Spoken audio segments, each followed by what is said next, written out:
This week on Problem Solved, I want to debunk some of those popular hacks that everyone seems to believe. These myths have somehow become super common when they don't work at all. I bet you're guilty of one or two of these. They have exactly what I'm looking for. So I use the 70 isopropyl all the time. That's what I use for cleaning. Does the higher percentage mean it'll clean better? The common belief is that the higher percent means more potent disinfecting power. In fact, we're looking for the optimal concentration, and 70% will be the most effective. The way it works is this stuff denatures proteins and neutralizes a wide variety of microorganisms like viruses and bacteria. What we want is that extra water to give it more time to be effective. Isopropyl alcohol over 90% can just evaporate too quickly. What we're looking for is this stuff to have more time to break down those microorganisms. Isopropyl alcohol at a higher percent can also be more hazardous. It can cause skin irritation, it can damage surfaces, and it's more flammable. So for the purposes of cleaning, 70% is the sweet spot. You know, they say C's get degrees. It's still a passing grade. 90%, you're just overachieving. Puns aside, we're looking for the right balance of safety and effectiveness.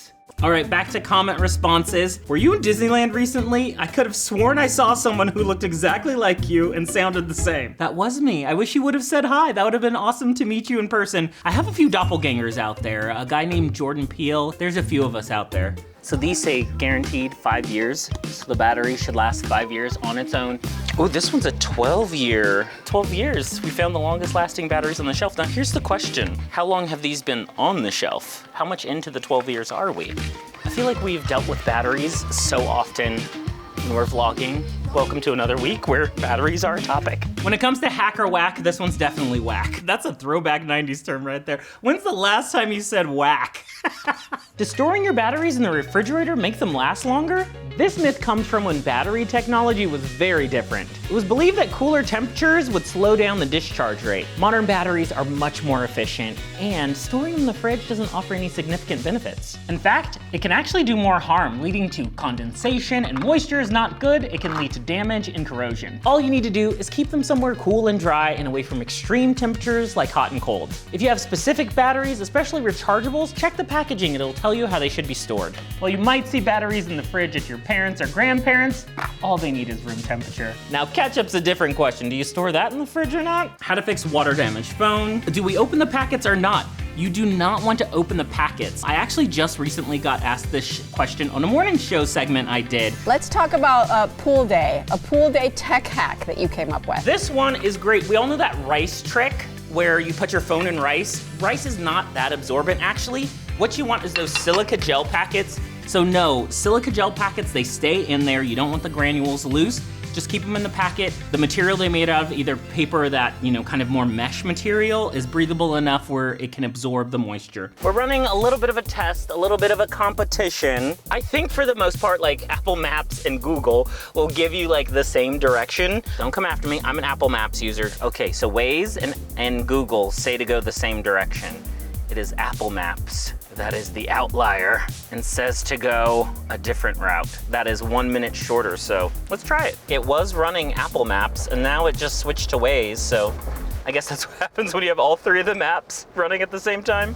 But we've arrived. We were about 3 minutes late. The problem with some of these myths, behaviors, and misconceptions are you're just trying to fool yourself. Don't trick yourself into a bad habit by calling it a hack. Does setting your clock forward help you stay on time? Many people believe that doing this helps you be early or more on time. Let me tell you a few reasons why this may not be the case. All this ends up being is a mental trick where you think you're running late, so you hurry up. But in actuality, all you're doing is adjusting to this new time. And nowadays, this becomes increasingly difficult with all of our connected devices displaying times. So the setting clock ahead thing can be more confusing, especially when everything's not the same. Instead of relying on this trick, a more effective method is improving our time management skills. You can set realistic deadlines, set reminders, and use your calendar. You can even set travel times, set a location, and your phone will tell you when you need to leave to arrive on time based on traffic. And use your downtime to save time, like preparing your clothes the night before. While setting your clocks forward may seem like a shortcut, it's not a foolproof method. Building better routines and working on time management skills are the real key to being on time. Grandmas have passed down tons of good traditions, but some of them we need to let go. Let's scrub away some of the myths surrounding using soap on cast iron. A lot of this is information that's been passed down through the generations, including mine. This all stems from back in the day when conventional soaps included lye, which was very damaging to the seasoning on your cast iron. No lye, today we don't have to worry about that. Using a mild soap and a soft sponge or brush will not strip off the seasoning. But here's the catch. Only do this in moderation and make sure your skillet's already well seasoned.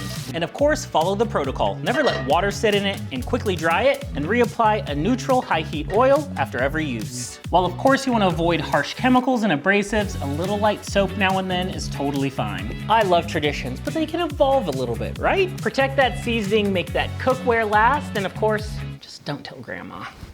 How to load your dishwasher the right way. Why do you have so many plates? We were actually filming at an Airbnb, so it accommodates, I don't know, 12, 15, 20 people, so many people. You know, in my household, I have about 4 of each type of plate because I really don't need that many. Growing up, I was the oldest of 5. We had so many plates and cups. Rotating through clean dishes is kind of difficult with big families, so you need a ton of plates. So I'm doing something that I haven't done before in Problem Solved. I've been wanting to do this on the show for so long. I'm gonna check out a coffee shop, but I'm gonna take a unique form of transportation to get there. So hopefully this works out. Since talking so much about navigation, you know, this option, I don't even navigate. Oh, I see it. I see the top of it. This is some freaky stuff. Oh, it still makes me so nervous. It's the craziest thing ever. Okay, unlock. Yeah, okay, get in. Oh, it said my name. This freaks me out. I can't even put my seatbelt on. Hold on, okay.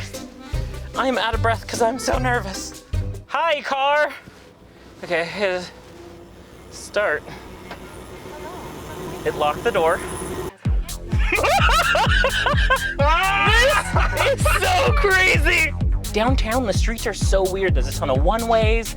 Like this street, to go straight, you have to go to the left a little bit. Like, how does it know to do that? How is it gonna not just go straight into that pole? The future is now.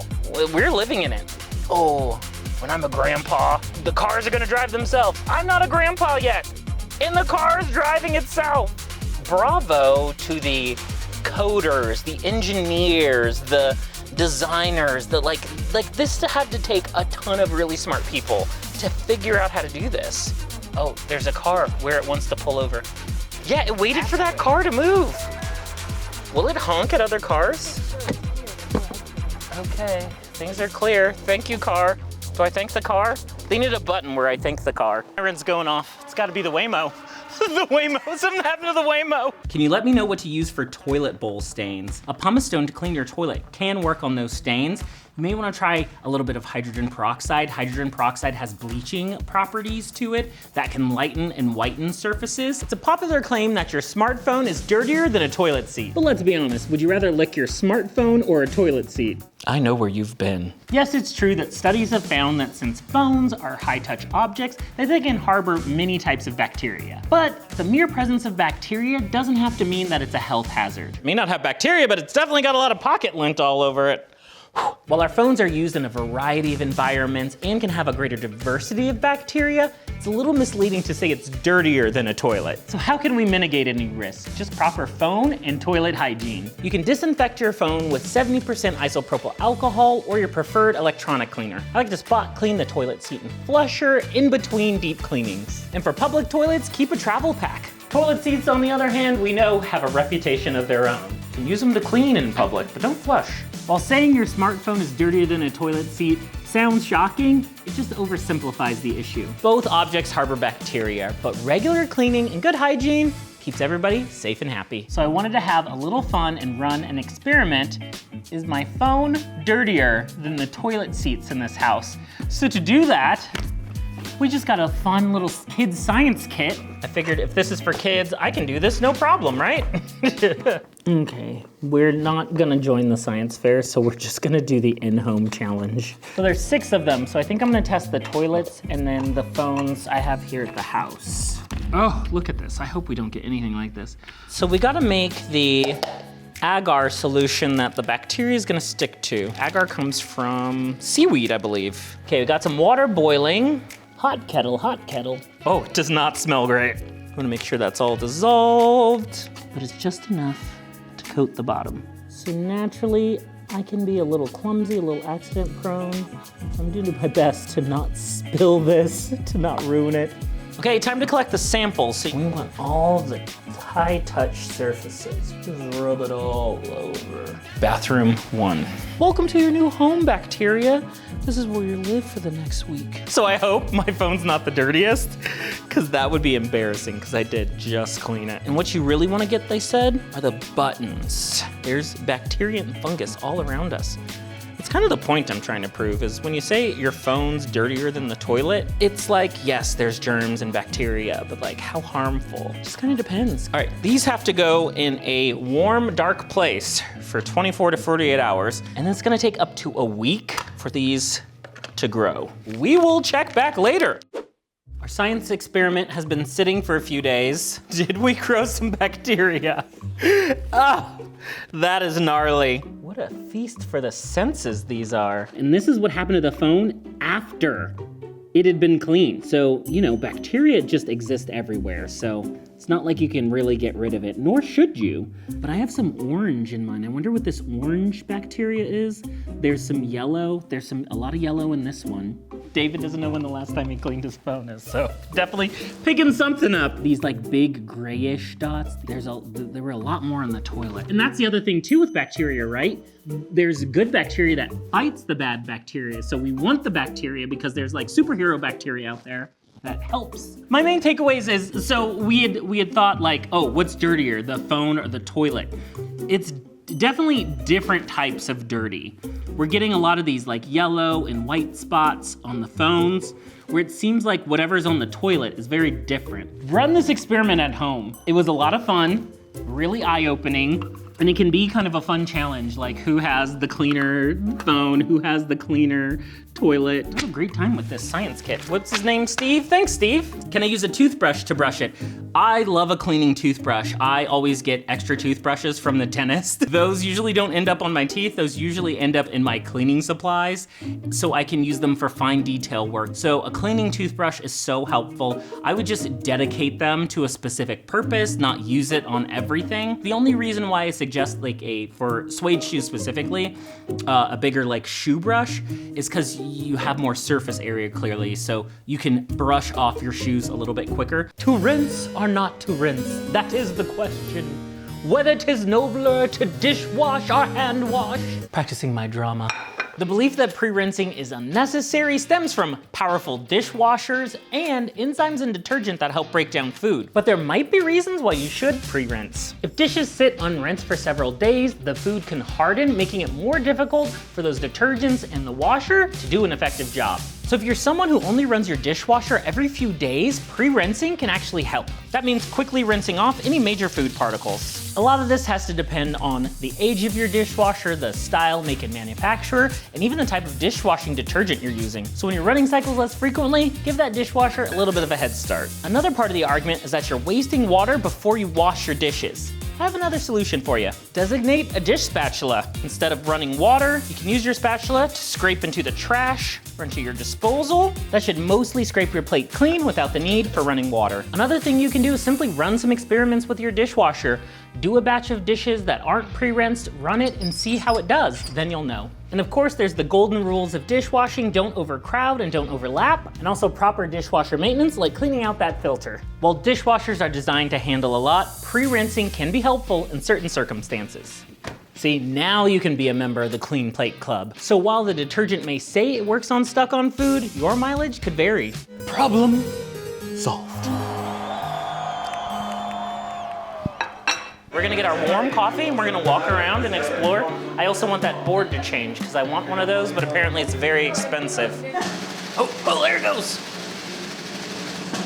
Oh, what's that one? I think it's a mustache. We waited 5 minutes for a mustache. I won't say I'm underwhelmed, I'll just say I'm whelmed. Here's what's funny about the Uber. I remember back in the day when Uber was weird. When you're like, you're gonna get into somebody else's car and have them drive you? That sounds weird.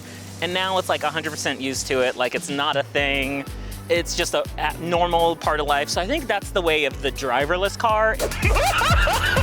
is right now it feels weird because it's new, but eventually we'll just be like, I'd prefer to get the Waymo and not interact with somebody. And what can we do but flow with the tide of technology? The river of technology is ever changing. I'm putting my faith in technology today. I guess that's the moral of the story.